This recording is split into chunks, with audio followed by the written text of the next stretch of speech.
When searching for the biggest animal that you ever seen to roam the sky, you might think that it's logical to look at the largest birds which ever existed. In this video, you're going to be left amazed once you find out that the biggest birds out there are in fact the size of London buses. But before we continue, make sure to hit that subscribe button and notification bell for more interesting videos. The South African Kori bustard. The biggest bird in the world today can stand at 9 feet tall and weigh close to 330 pounds. You've probably heard of the ostrich, but despite being a bird, it actually doesn't fly. All the birds that are a part of the rutite family don't fly either. Birds like this include the ray, emu, and cassowary. Similarly, king penguins and emperor penguins, which reach around 3 feet in height, can range an impressive weight. However, the closest these penguins have come to ever flying is flying underwater. The heaviest bird that can fly, though, is what is known as the South African Kori bustard. The male Kori bustard can weigh up to 42 pounds, but even though these birds fly, they rarely do so. The Adrian condor. If we concentrate on birds that have bigger and wider wings, the Adrian condor is often considered the largest flying bird. Even though it weighs almost 10 pounds lighter than the Kori bustard, its wings can spread as far as 10 feet 5 inches, which is larger than a human being. The wandering albatross is also a bird that has wingspans that can measure up to 9 feet 10 inches, but weighs around 19 pounds.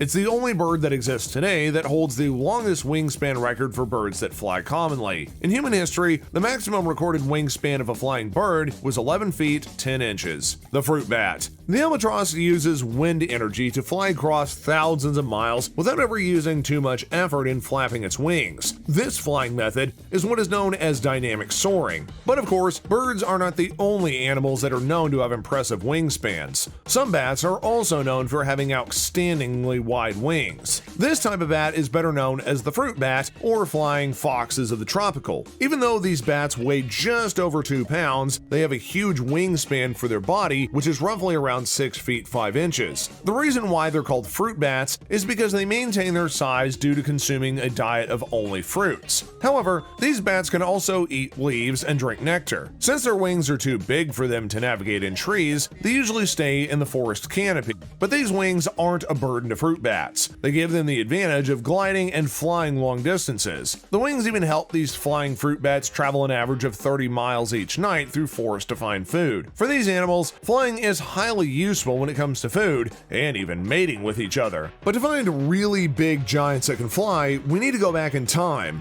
millions of years ago. The seagulls on steroids. The largest bird to ever have been discovered to roam Earth lived around 25 million years ago, based upon the evidence that researchers have found from fossils. Michael Habib, who is a leading research expert in ancient flying animals at UCLA, discovered Pelagronus sanders. This bird is also considered the seagull on steroids, as it had wings that can measure up to 24 feet and 2 inches, and researchers have even claimed that they weighed anywhere from 50 to 60 pounds. Some of the dominant birds, though, could have weighed upwards of 90 pounds.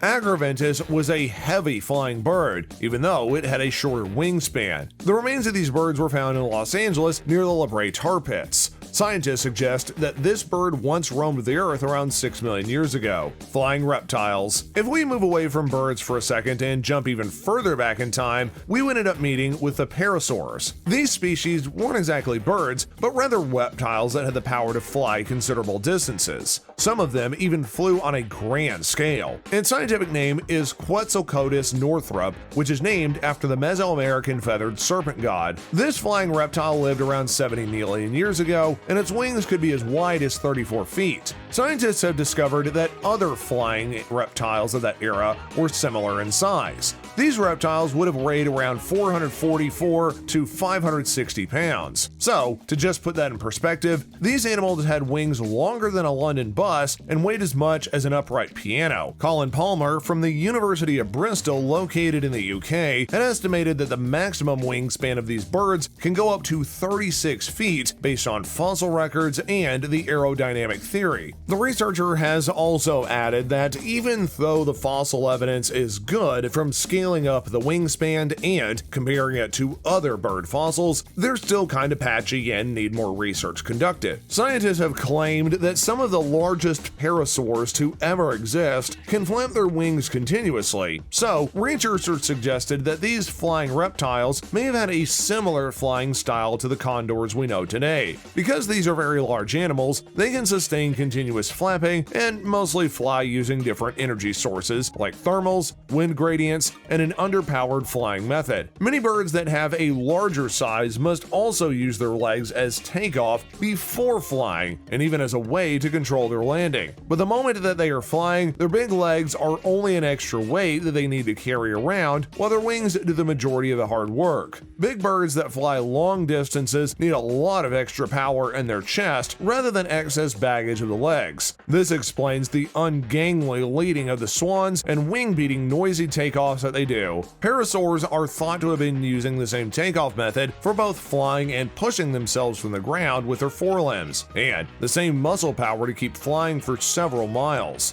On the other hand, their bones were air-filled, which helped them to be as weightless as possible so that way they could effortlessly fly. The Pelagornithid. The golden age of these flying giant birds might not be behind us. Scientists believe that in a few million years, another group of birds will emerge with a giant portion. However, there's not much evidence to base this prediction on. For example, bats can become much larger than they are, mechanically speaking, but the current age of life history and ecology doesn't select bats to be large. Scientists have proven that these animals can easily reach the size of an albatross if they were placed in the perfect environment. Ancient avians were birds that existed around 50 million years ago on Earth. They were some of the biggest flying birds to ever be discovered. Researchers think that this bird is the largest flying bird ever known to humankind, with a wingspan of 20 feet across. Researchers have also been able to identify the early history of gigantic birds, spanning from California to Antarctica, in search of remains of related birds and fossils. This study would reveal which solid birds were able to cross seas and then end up in other parts of the world millions of years ago. In the 1980s, scientists who were on the lookout for the Antarctic fossils had found few delicate bird bones that indicated a part of a foot and jaw from an ancient bird on an island called Seymour. These bones were then immediately sent to California, but little did people know that their story was just beginning. The foot and jawbone were only two parts of a widespread collection of fossils that was kept in the University of California, Riverside. It was later discovered that the bird found in Antarctica looked more like a woodcutter tool than an actual bird bone. This fossil originally came from a rock formation that was laid down over 35 million years ago. The jaw made up a lot of large and small spikes, and the outgrowth of the beak had a similar appearance to teeth. If the animal was alive, these spikes and teeth would have been covered in keratin and would have given this bird species a horrific sawtooth smile, which would look like something out of a horror movie. This bird was later known as the Pelagornithid and roamed the earth more than 55 million years ago. Some of the more recent Pelagornithids lived 2 million years ago, and fossils are still being found all over the world. This bird species is considered one of the most common large birds to ever roam the earth. The jaw and the tooth bone that were both found in the 1980s indicate that these types of birds thrived in the Arctic for millions of years until they went extinct. But Antarctica wasn't the only place that these birds lived. Their fossils have been found all across the world, from South Carolina to New Zealand. But what's so different about these Arctic fossils is that they're the oldest fossils of these birds to have ever been discovered. About 50 million years ago, their size would have been comparable to an albatross, with wingspans which were double the size, going up to 20 feet wide. These impressive wings would allow these birds to soar for long distances. This also explains why fossils of such birds have been found all around the world. The existence of these large big bird fossils does make us wonder if there might have been bigger giant flying creatures out there. Do you think that there are larger flying birds that once roamed the earth? Let us know in the comment section down below. We hope that you enjoyed this video, guys, and thanks so much for watching. Until next time, we'll see you later.